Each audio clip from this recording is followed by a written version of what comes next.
Hey guys, thanks for tuning in to another exciting episode of the Transform Your Confidence show. In this last week of March, where our theme is leadership and advocacy, this week's two-part series is entitled Why Conscious Economics is the Leadership Style of the Future. My guest is the president, CEO, and owner of the Economic Club of Canada, Rhiannon Rosalind, and here's what we covered in part one. I asked her, what is conscious economics? What benefits does adopting the ideology of conscious economics have on the quality of our life? How can we incorporate this concept, practically speaking, in the work environment so that it benefits everyone down the food chain? As a professional in a leadership position, what are some steps that can be taken to ensure that it's incorporated properly with and for the right intention? And we close off by sharing how decision makers can tap into the Economic Club of Canada to solicit guidance and resources to add the conscious economics ideology into their company's infrastructure. Here's a bit about Rhiannon before I bring her on. In addition to being the president, CEO, and owner of the Economic Club of Canada, Rhiannon is also the founder of the Junior Economic Club of Canada and the CEO and co-founder of the Global Institute for Conscious Economics, where she is redefining what it means to be a corporate leader. She is passionate about highlighting the most important issues of our times, which include creating a more prosperous and equal future for everyone. She has hosted countless thought leaders and change makers through the years, including Canada's Prime Minister Justin Trudeau, former First Lady Michelle Obama, and human rights advocate Amal Clooney. She is a tireless advocate for youth, having developed 7 national programs under the Junior Economic Club banner that have impacted over 50,000 young Canadians and provided over $150,000 in academic scholarships.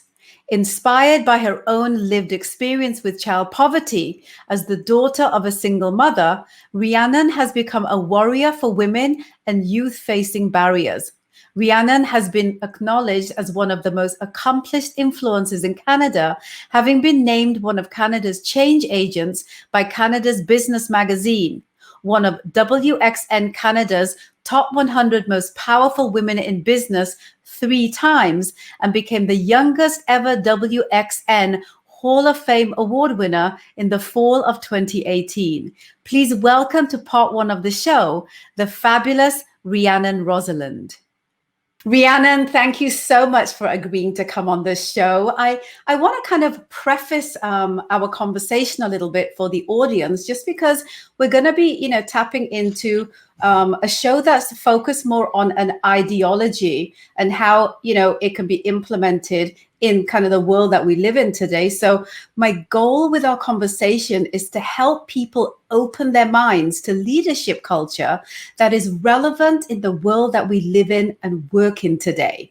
And my reason for that is so that we are aligned to a more holistic approach than the traditional top-down ideologies of the past that unfortunately colleges and universities are still teaching people. They don't really serve who we are as a human race, in my humble opinion, or the planet that we live on today. And I feel that your belief system, your ideology, and the business goals that I've seen that you talk about are quite aligned with this idea of being mindful and accountable and inclusive in our approach to our work and our living environment. So having the opportunity to speak to you today about this is truly an honor. And I want to thank you for agreeing to come on and educate my audience, Rhiannon. Raj, thank you for having me. I'm so excited to sit and chat with you about this, and I'm excited about your enthusiasm about it. So it's fun, yeah. Absolutely. We'll bounce off of each other, right? We will. We definitely will. So let's just jump right in. I want to begin by defining the term conscious economics. It's a very interesting term and one that not many people are fully familiar with, and it kind of encapsulates all of the above, all of the preface that I just talked about, in terms of it being synonymous with your organization, the Economic Club of Canada, has really, lent to its awareness out there in, mainstream society. So let's begin first by letting people know, what is conscious economics? Yes, absolutely. Well, thank you for asking. So you said it, consciousness, another way to say consciousness is awareness. So conscious economics is taking a much deeper awareness and that lens and looking at the economy and our systems through that lens. So I like to kind of break it down into a simple formula. I say that conscious economics is about the well-being of our labor force, our people. So that means everything from social justice to inclusion, all the different ways that we show up into a space because of our lived experience, who we are, and looking at other pieces like racism, colonialism. These structures, they influence the way that we show up. So the well-being of our labor force, the well-being of our planet is fundamental. And it's not just about environmental sustainability, it's actually about our relationship with the planet and how that actually provides wellness to us. And then it's the well-being of our profit system. So I believe in business, I believe in profit, I believe in abundance, I believe in all of those things. So quite the contrary to when people start hearing about it, they think, okay, is this person actually for business? And I am. And the last piece that I include is art. And that is absolutely outside of the box for a lot of people. But I believe that creativity is our birthright as human beings. In order for us to be well and to be functioning at our optimum, we need to be creative. And you can't mandate creativity. You have to make space for creativity. And so again, when I think about creatives, I don't just think about musicians and painters and artists. Creativity is in all aspects. Creativity in entrepreneurship, creativity in accounting. So it's looking at how those things, people, planet, profit, art, intersect to build what I call the conscious economy. Right. So fascinating, because a lot of people aren't familiar with the fact that this is on many levels what's happening with, entrepreneurship, for example. I mean, when we go back, a couple of 100 years and, the advent of the Industrial Revolution and, truly how that infrastructure is what mandated creating a stratified environment where everyone kind of fit into different pieces of a puzzle. So it wasn't very holistic per se, right? No. Now what we're looking at is the amount of disruption that we're seeing on a positive level has a lot to do with all of these things and these constructs that you just finished mentioning to everyone. Art and, innovation and all of these things intersect today in, how we're changing the way that we do business. I'd love your comment on that before we move on. Well, absolutely. And you said it. In the dawn of the Industrial Revolution, we were using our bodies as machines. Our work was much more robotic, more remedial. We were really, on the assembly line trying to do these remedial tasks. Now we live in a world where we are being called to be more innovative than ever before. We are interacting with each other at a pace and a way that we've never seen before. And that's going to require us to understand our own technology, our human technology better. How do we actually get to this peak performance optimization place? It's not about treating ourselves as machine. It's about actually tuning in, becoming more conscious, listening to our body, watching our environment around us, and being able to respond to that. So I think we've become very disconnected from our own system that we have built in our very own bodies and brains. It's like we are, our own little computer system. And we've been running some really shoddy programs for a long time. And so it's about really upgrading the way that we think and being able to work with ourselves and our systems in order to create something more holistic and balanced. Right.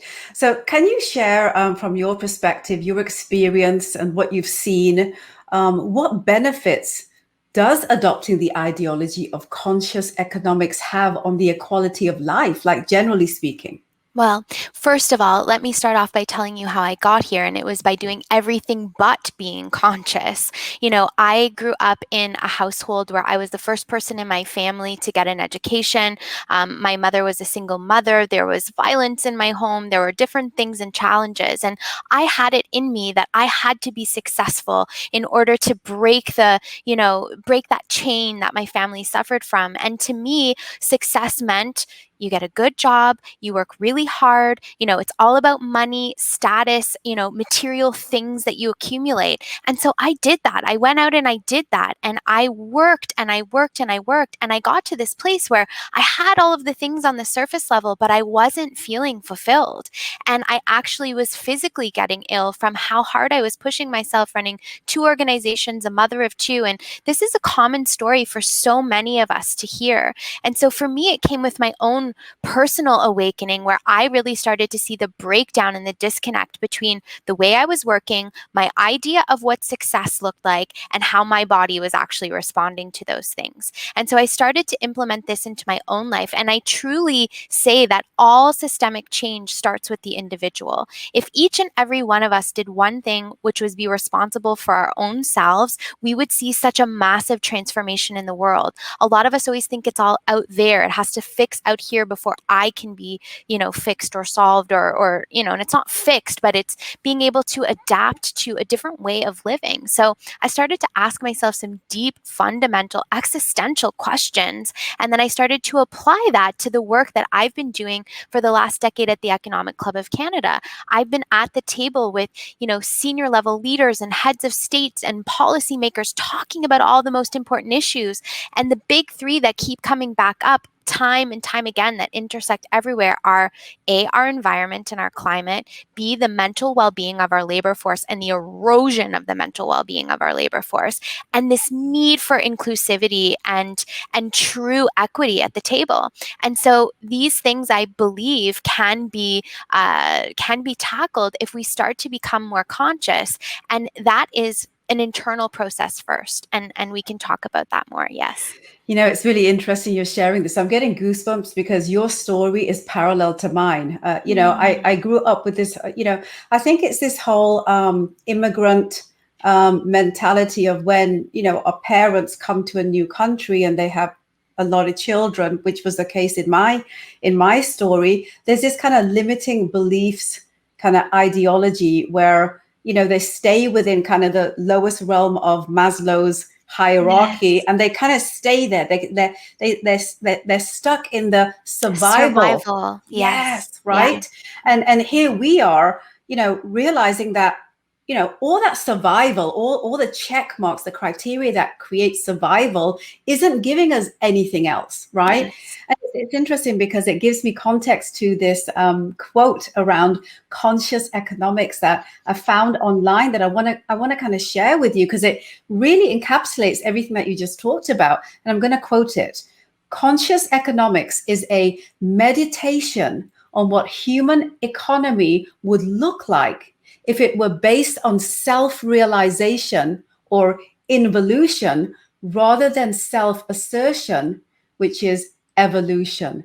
Yes. I need to ask you about that. What's your comment on that? I think that that's so beautifully articulated and said, and that's exactly what it is. It has to be this internal process first, where we are evolving within. It literally is enlightening our systems. And so again, we don't stop and ask the deeper questions because our labor force, our structure of our society has us going at such a pace that is so really and truly unnatural that we don't actually have the time to stop and think, am I actually going in a direction that I want to go, or am I just going in this direction because everybody else is? Am I going out and am I buying all of these things because everybody else has them, or do I really need that or want that? And these are just simple little questions, but my daily practice starts with meditation and ends with meditation.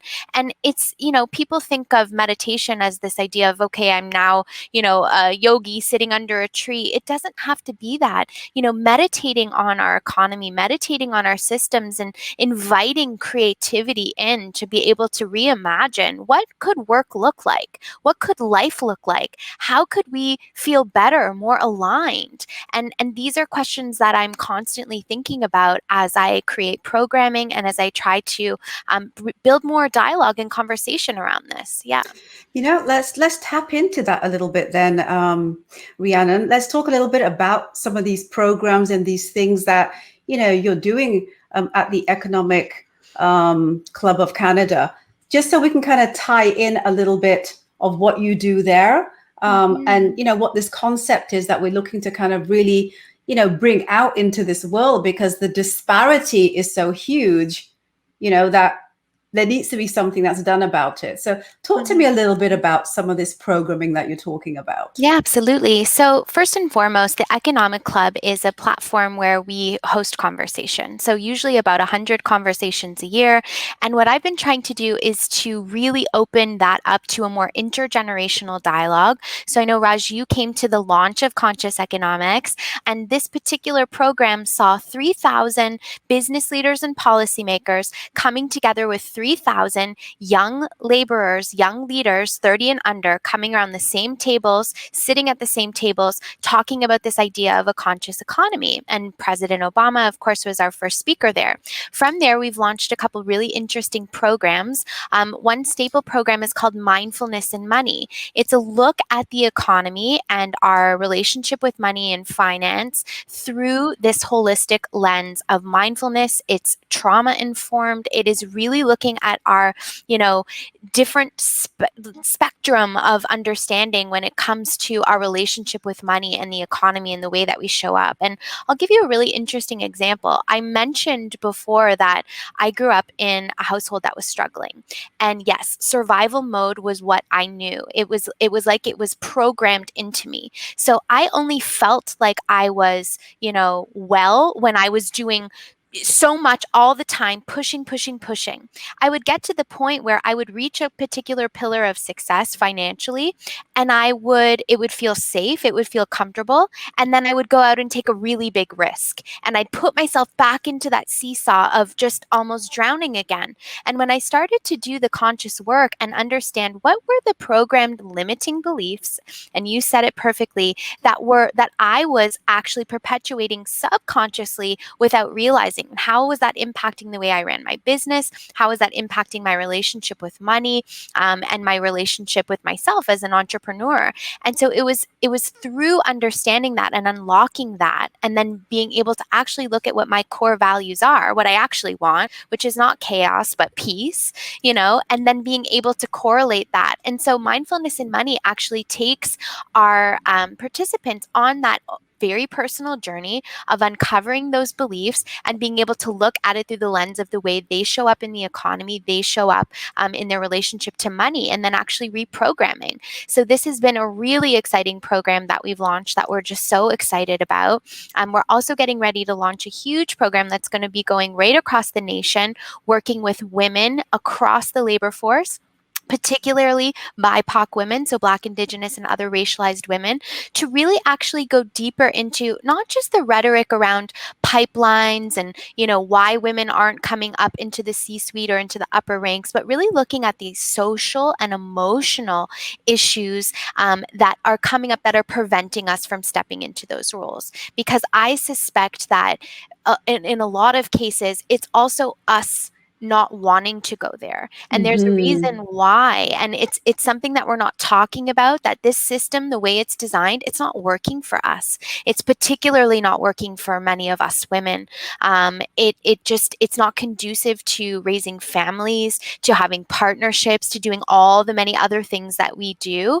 And it's got to change. And so these are some of the projects that we're starting to look at. So bringing researchers together with policymakers and business leaders and young people and diverse groups to really start to look into these things much more deeply.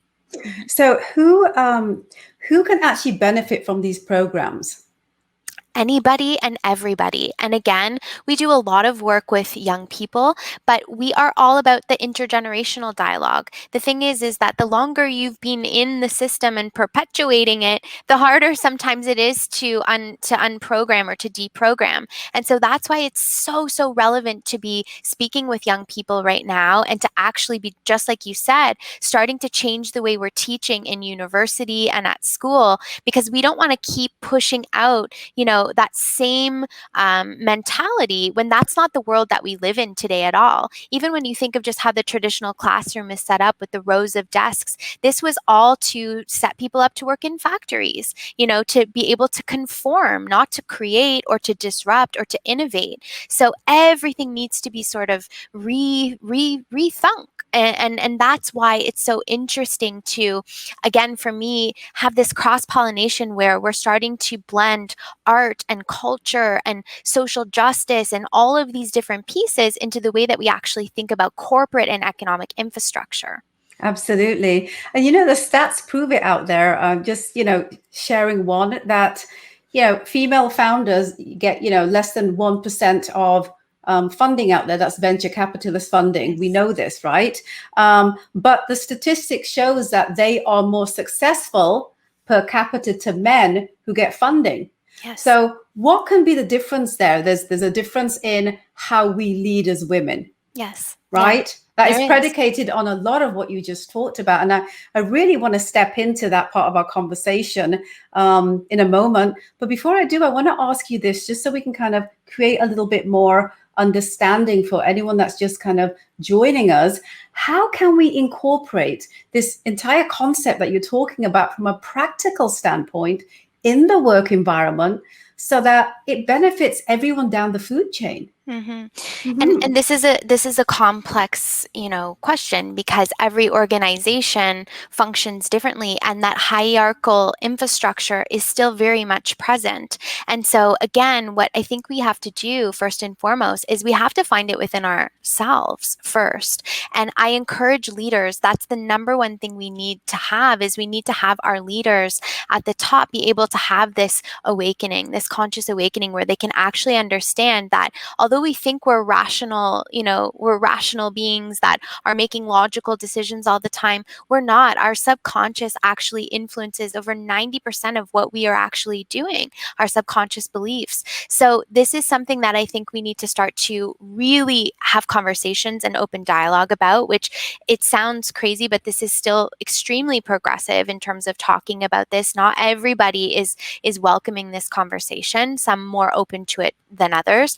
I also think we really need to see a shift, though. And again, I bring it back to this conversation around, I'm not going to say gender, but I'm going to say a masculine and a feminine energy. When we are looking at our current systems right now, the patriarchy, if you will, it's all of us that are influenced by that. It's men, women, and all identities that are influenced by this one way of looking at the corporate infrastructure, one way of looking at progress, of the way to do things. And it is the more sort of yang masculine energy that is all about going out, dominating, competition. You've got to have it all lined out. Whereas the feminine energy is the more creative energy. It moves, it's more intuitive, it's open to receive. And we have to start to actually shift even how we feel in our bodies to be able to accept that and to let that in. It requires more time, more space, and that doesn't equal unproductive. So we have to kind of retrain and reprogram ourselves. I'm seeing a lot of organizations now that are talking about implementing a 28-hour work week. And this 28-hour work week is actually building in time for rest. And in this period of rest, this isn't about, laying around and getting our nails done. This is about opening your mind up to be able to receive in new creative ideas, to be able to drink in new information, to be able to integrate the things that we are learning throughout the course of our week. And we're actually seeing more productivity and better results for people that are implementing some of these things. So it's really interesting stuff. Yeah. It really is. And I'm smiling because I was listening to a numerologist who was talking about, the advent of the, the divine feminine. And she was talking about how numerologically, historically speaking, the way that even our calendar has been created, which is 12 months, also pushes out, the female energy, where numerologically the female energy is around the number 13. Mm-hmm. So if you look a lot at the number 13, it has gotten a bad rap. People won't buy, homes on, floor 13, or that has a numerology that adds up to 13. And historically speaking, a lot of records said that there used to be 13 months, but the calendar system became masculine and they removed the 13th to create an energy force, which I personally believe in. I know a lot of people think this is woo-woo. I do feel that every aspect of, existence has a connection to each other from an energistic perspective. I do believe that, the stars, the sea, humans, animals, our wildlife, everything is connected. And how we use, not create, because energy is never created, it's used. How we use the energy for self and others is everything. And I think that a lot of what you're talking about here is what that's about. I mean, when I think of conscious economics, and why I'm so excited to have you on this show, and I feel like I could talk to you about this for hours. I feel that, people need to really tap into this other way of looking at life that's beyond the structures that we've had built around us and in us. The inner us part is the worst part. Yeah, absolutely. And you're so right. And again, it's interesting to actually, if we take the woo-woo out for a second, picture yourself sitting in a room, and somebody walks in the room that's angry. They haven't said anything, but they're angry. Most of us can feel that energy. We can feel a shift in that energy.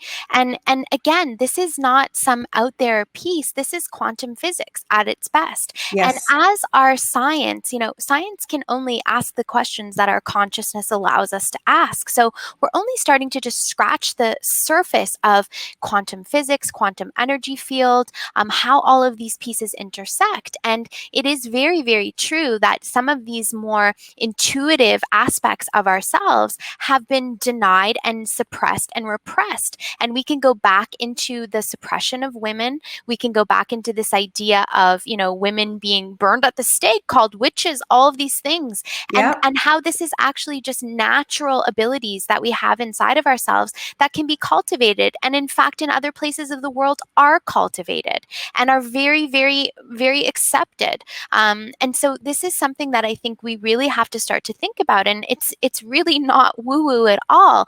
These are the incredible extrasensory abilities that we all have, that we can all work on, that can actually help us to create better systems that are in harmony with each other, ourselves, and the planet. And so really, in some ways, one of the best places to kind of anchor and learn is really to study some of the ancient knowledge and wisdom of our Indigenous elders, especially here in Canada, as wisdom keepers, and Indigenous peoples all around the world that hold some of these ancient traditions. And I really believe that this new era, this new economy that we're stepping into, it calls for the integration of the ancient and the forward technological age actually coming together. That's the frequency of what we call the age of Aquarius, of this time of now that we're stepping into, which is just so unbelievably beautiful and special.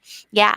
Absolutely. And we can see it, right, with everything that, Mother Earth has just said stop, has we need to realign and we need to reset the world and the energy flow so that it is very inclusive for all of its beings, because we are all equal. We've just created systems that have created the disparity. So let's talk a little bit about that, Rhiannon, as a professional in a leadership position, because I always come back to people who are decision makers, people who have the power to make change happen. And that also is, a whole other discussion, because at the end of the day, masses make the change happen. We've seen this in French Revolution. We've seen this historically speaking in many different revolutions.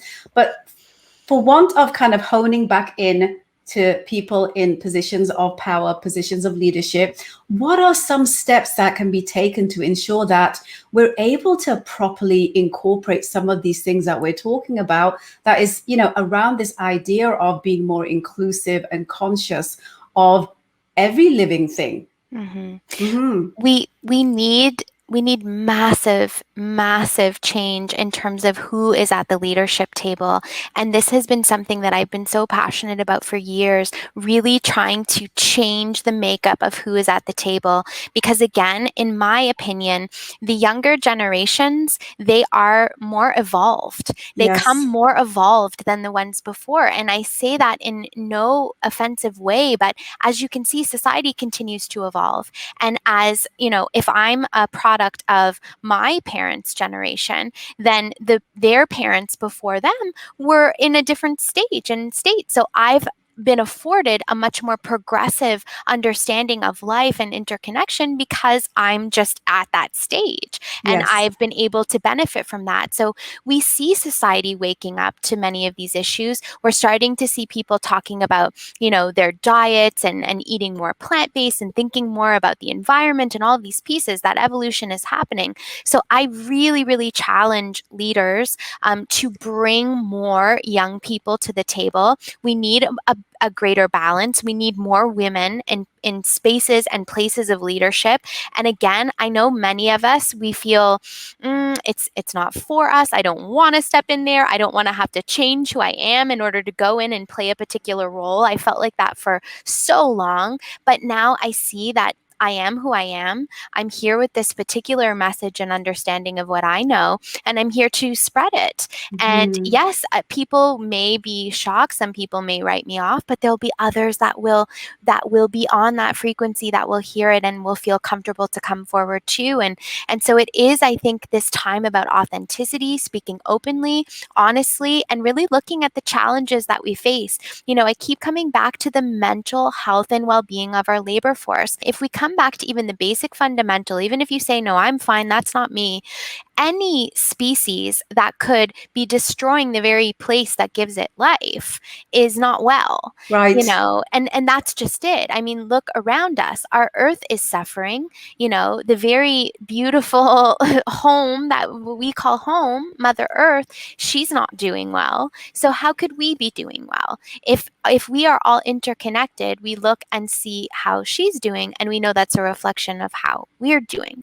And so this is just something that I think we need to start thinking about. And so I really want to see change on all levels, and I want to see new faces coming into positions of leadership. And it is actually not as difficult as you might think. I know that there's so much that is just awful about this time, but there's so much good that's coming from it as well, because it is shining a light into the dark corners that we wanted to ignore, that we were too busy to see. It's almost like we've been all sent to our rooms for a deep meditation. Yes. And even just being in your own energy, I used to be probably chairing 4 or 5 events a week. I was around hundreds of people every day, and I never really thought about what that did to my own energy space of all that was in me and all I was consuming. It was very hard for me to clearly channel in what I needed or what I felt. And so this time has allowed me to get much more sovereign in my own space and in my own energy, and be able to think more deeply about some of these things. So that would be first and foremost. And, we need more people talking about these pieces and not being worried that they are going to be written off as, woohoo or out there or not relevant. This is absolutely relevant to now. We are in what I call a mass awakening on the planet, and it is time that we start to think about some of these things. Yeah, absolutely. And it's interesting that you're sharing that, because I feel that a lot of what has been created for a specific currency intention.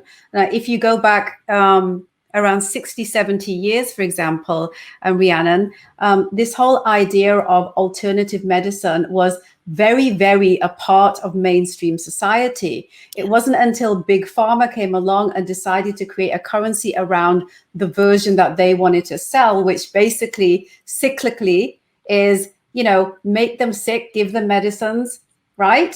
So, Mm-hmm. the food cycle, the, chemical cycle and all of that, which is, a little bit off topic, but it's kind of, an example of the way that we have, created a society that we think has been there forever that way, therefore it needs to stay that way, when it's really only been in the last 150 years It's that we've, 150 years. right, Yeah, you're right. that we've removed a lot of the holistic way that centuries and thousands of years of human existence have actually lived on, Yes. right?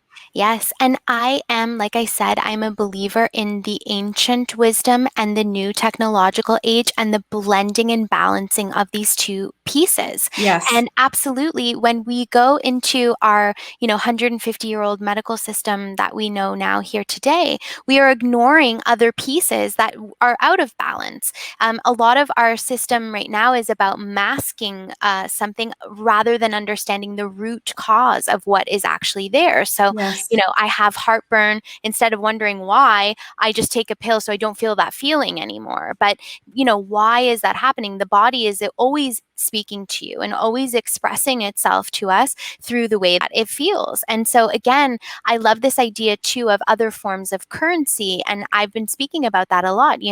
Our data is currency, our energy is currency, our well being has a currency. So, all of these things are starting to come into the fold, and we're starting to think about these. And it's not about eliminating one for the other, it's about how do we find the balance and the intersection of now, because we're not asking to go back to the way that we lived, thousands of years ago. We're asking to take now and apply the knowledge of both into this new space, which is very, very exciting. Mm-hmm. Absolutely.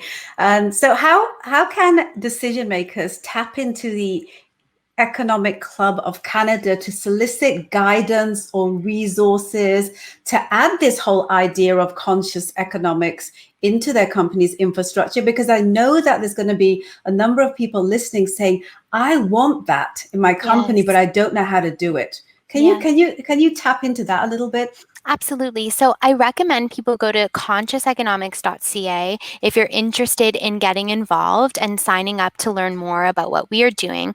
We host a number of different programs. We have one program right now that's called the Lunar Club. This is a monthly gathering for women right now, women of all ages, all backgrounds coming together just to really sit in a space where we allow this conversation of consciousness to exist. And we allow that conversation to influence the way we think about the labor force, to the way we show up in our relationships. So this is one place where you can absolutely integrate that. I suggest for anyone listening right now that says, how do I start? How do I start? Where does it begin? I recommend the best thing to do is meditation. And I started my practice with 3 minutes a day on an app on my phone. I was like, there's no way that this is too short to do anything. Like, there's no way. And it literally transformed my life just to be able to sit in the stillness, know that the chatter that you hear within your mind is not you. It's not you. There's another part of you, the observer in you, that can go above that space and can start to cultivate and call in another higher, more evolved part of you that we all have inside of us that Yes. we forget about as we are constantly allowing our thought chatter to go uncontrolled. It's like we all understand what it means to train our physical bodies at the gym, and we know what it means to, over time, to work out a muscle and to see it evolve. But we don't think about our mind and brain as a muscle that we have to also train. And so I often think about mine now.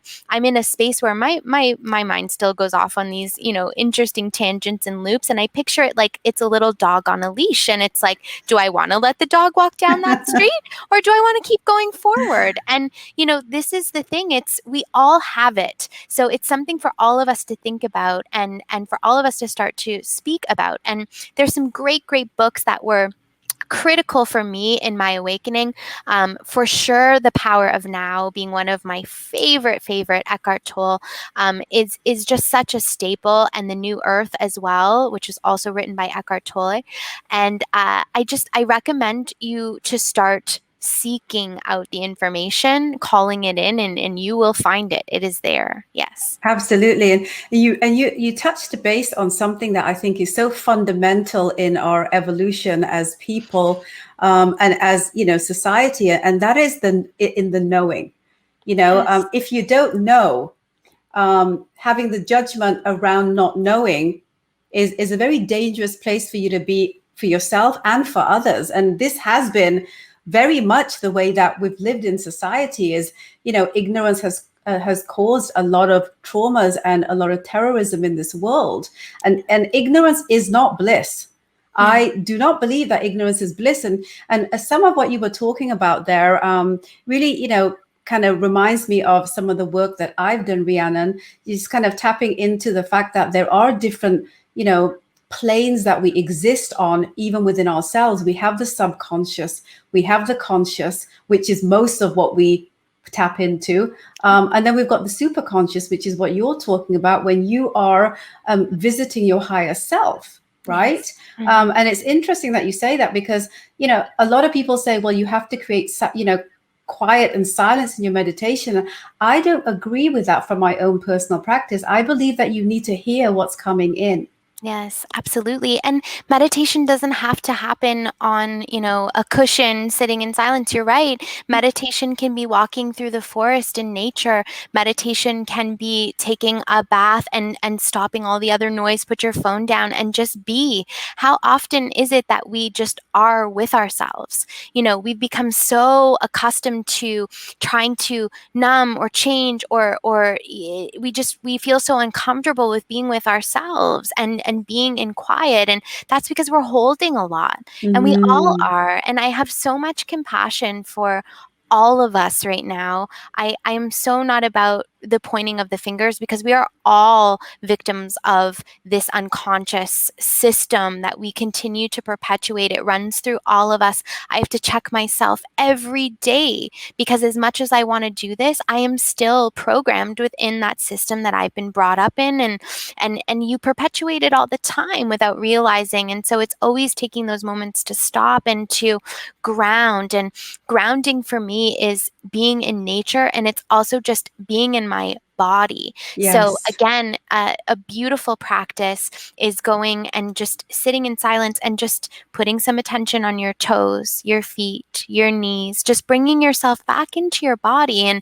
And just even these small practices, I promise you, it sounds so like this isn't going to change anything. I want the quick pill, or I want the quick fix. But doing this consistently over even just a couple of days, you will notice a difference in the way that you feel. And it was shocking to me, but I am someone who, like I said, had struggled with so many different pieces and had really had my own trauma growing up, that I too had my own addictive behaviors and things I was doing to numb and not face my past. And it was scary. It was scary to really stop and to say, wait a second, rather than continuing to run, what if I faced the things that I'm most scared of? Mm-hmm. As challenging as that is. And this is what we're doing as a society right now. This is the collective exercise. Instead of saying, oh, that doesn't look good. Oh, that racism doesn't look good. Oh, let's post something on our website to say that we're for this. Why don't we stop and actually look at it? Mm-hmm. Why don't we look at where we're actually at? Why don't we stop denying that it exists and start to actually embrace this is where we are? This is where we are, and sit in that for a minute. That will bring forward a different kind of consciousness when we stop and admit, and just admit. Yes. Absolutely.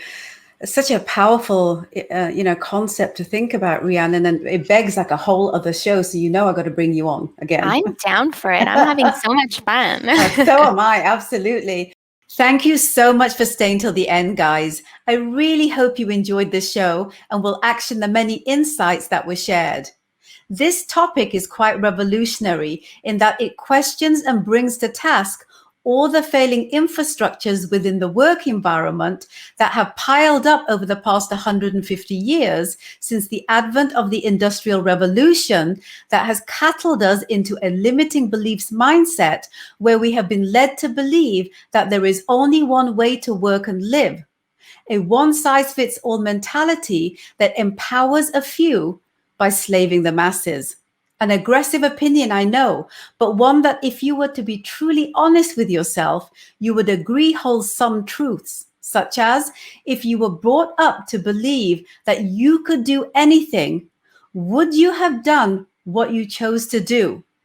And is that the right thing that you should be doing to take you to the truth of the journey that you should be living? This is the most important question you can ask yourself, because the answer will take you on a journey towards your singular truth, because you're on your journey to live your truth and not someone else's. Or perhaps you are, but I hope not. If you found this episode helpful and it opened your mind to an alternative way of looking at leadership, I'm glad.